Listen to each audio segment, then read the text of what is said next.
First, grab your piece of origami paper and put the side you want to see face down.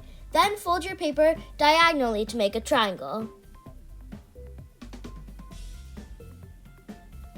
Then fold your paper in half like this to make a smaller triangle.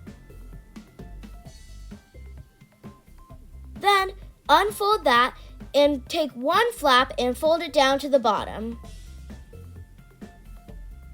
Then take one edge of your paper and fold it to the middle like this to make a triangle. Then repeat on the other side. Then take one of your paper flaps here and tuck it in to the paper here, like this.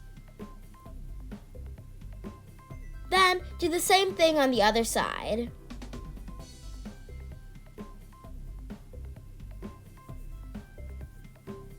Yay, you finished making the origami corner bookmark.